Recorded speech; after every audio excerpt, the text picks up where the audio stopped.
9 கோளும் ஒன்றாய் காண அங்கு கற்பகம் என்னும் கடவுளின் மெய்யில்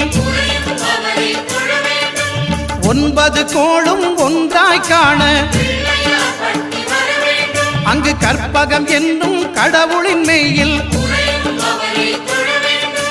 சூரியன் முதலாய் 9 கிரகமும் பலவித குணங்களை கொண்டிருக்கும் எங்கள் கற்பக தருவில் அவை வரும்போது ஒன்றாய் சேர்ந்து பலனளிக்கும்.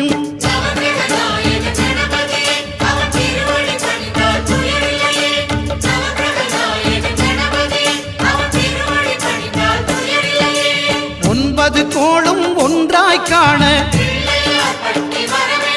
அங்கு கற்பகம் என்னும் கடவுளின் மெய்யில்